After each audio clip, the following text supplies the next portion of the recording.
in almost every case, people lose sense of time, and generally time seems to go very fast, but occasionally a very short period where you have to intensely experience it seems to stretch out. For instance, figure skaters, when they do those very difficult triple lutses and stuff, they feel that that fraction of a second lasts for minutes because they are registering, condensing so much information, kinesthetic, visual, auditory information, that it seems to stretch out. So the real bottom line here is that time is no longer just always the same, 60 seconds to a minute, etc. Experientially, time begins to become very flexible and it adapts, the sense of time adapts to what you're doing rather than the other way around. And then what's interesting is that when all these conditions are present, it becomes, what you're doing becomes intrinsically motivating or rewarding. That is, people may start out doing something that they really don't like very much to do, but if there is this opportunity to experience these 6 elements, then they say, gee, that wasn't bad, let me try it again.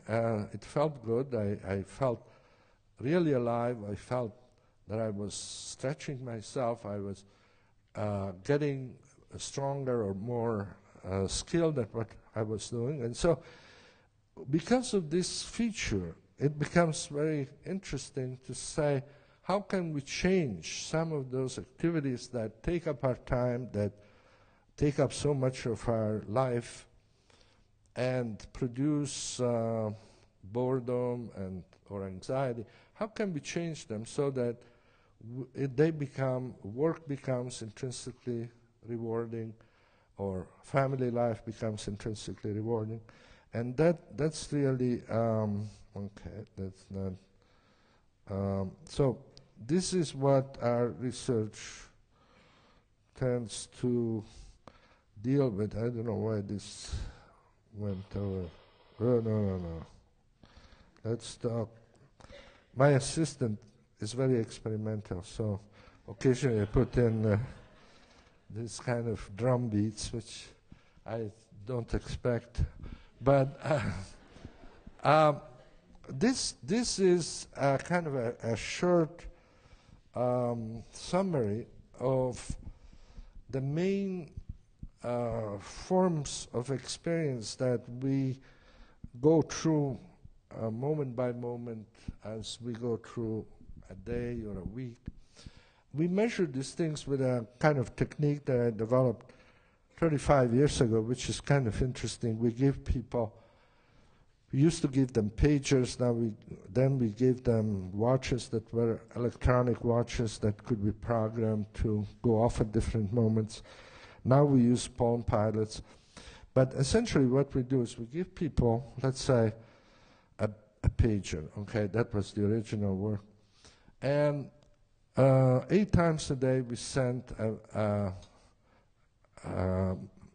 signal to the pagers, 8 times a day. So if you had a pager and it started beeping, you took out a little booklet we gave you and you wrote down what you were doing, where were you, how did you, what were you thinking about, who you were with, and then you would tell also how you felt during the day.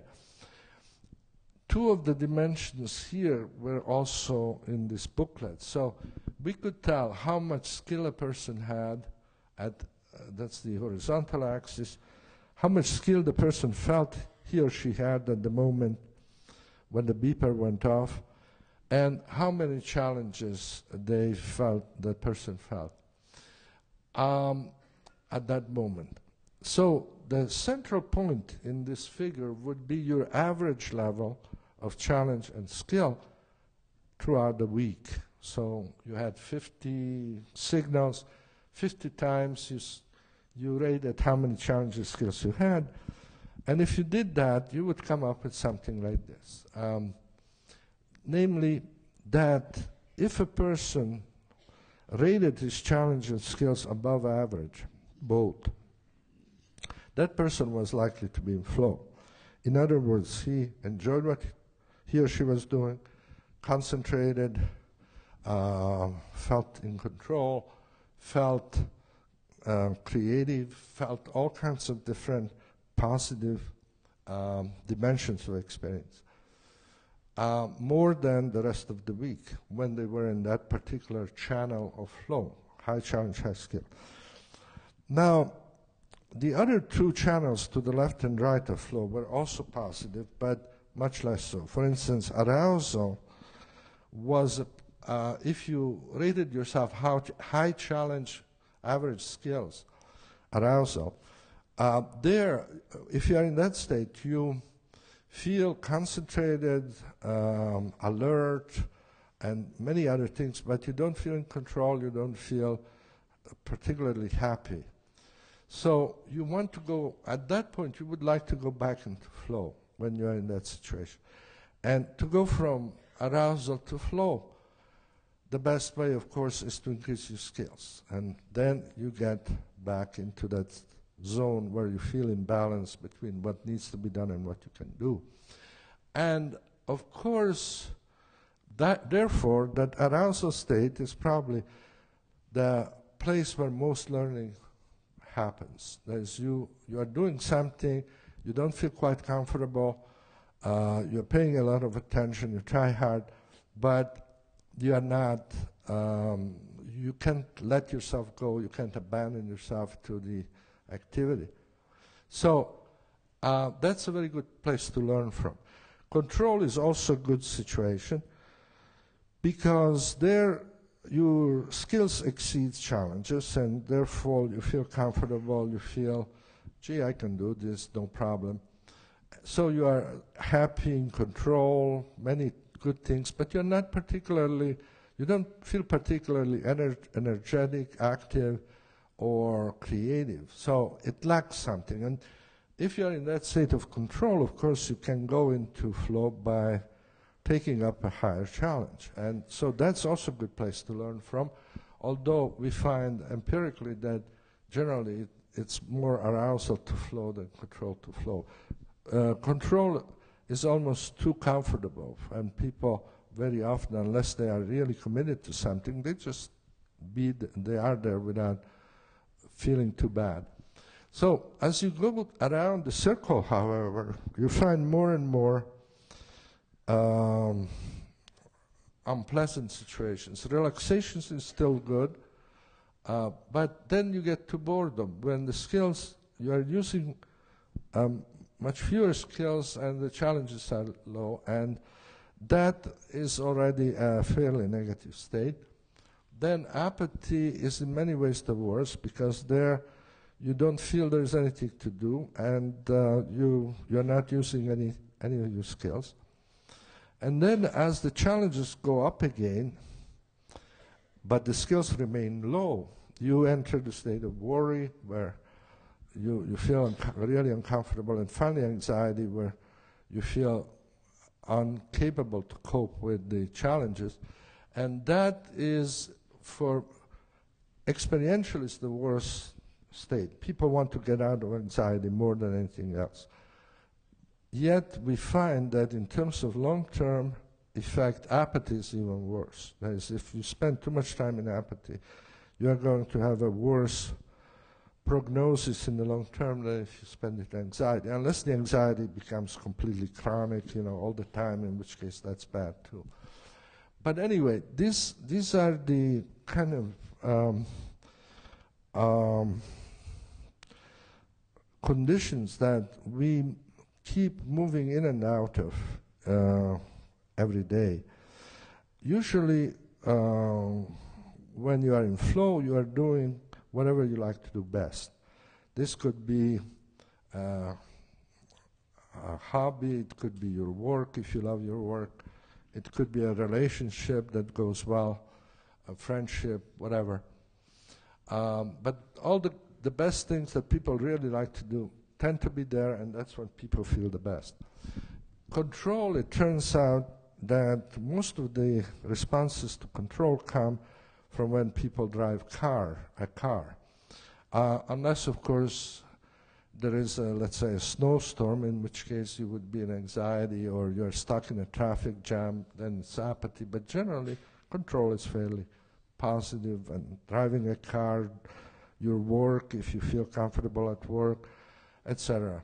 Relaxation has to do with things like eating, resting, talking to friends without too much excitement or involvement, but it's relaxing. Boredom is mostly housework and things you have to do, maintenance, the kind of maintenance activities are there.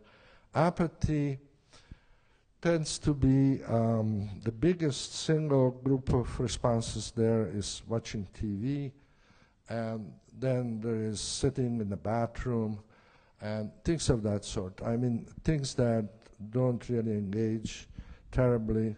Although watching television can be flow, very rarely, but it's flow about 5 to 7% of the time. People watch something which gets them really involved.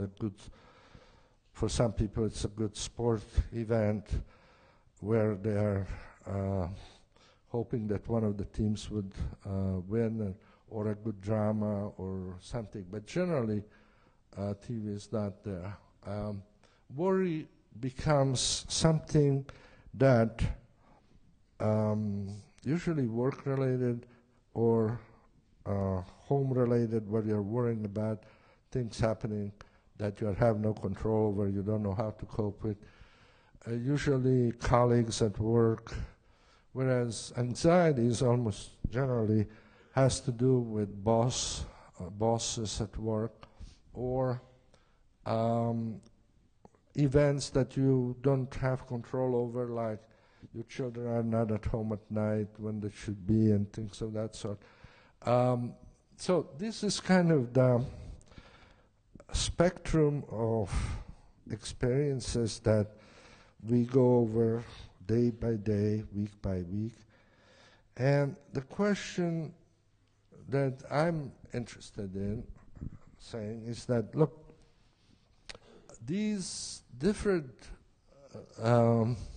qualities of experience add up over time to different lives, right? Going back to what we said at the beginning, that life is the sum of the experiences we go through from birth to death. It makes a tremendous difference whether our life is mostly apathy or mostly control, and hopefully that it has some sprinkling of flow in it here and there. We find that about 10 to 15% of the people generally claim never to have experienced flow, and usually this is a very, very symptomatic of a life that is poorly lived and is not experienced. About 10% of the people at the other end say that they have flow, 10 to 12%, that they experience flow every day.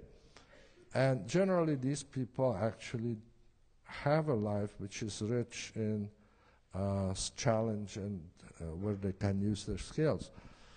The other kind of 70 to 80% of people, depending on the place you are doing the survey, the other 70 to 80% of the people have this experience, optimal experience, only rarely. I mean, some once a week, once a month.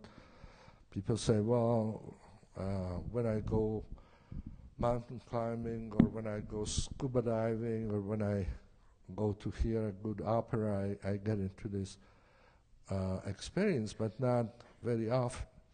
So the question as a psychologist that I would like to spend the rest of my career trying to figure out is how to increase the number of experiences, the frequency and intensity of experiences that are in that flow channel.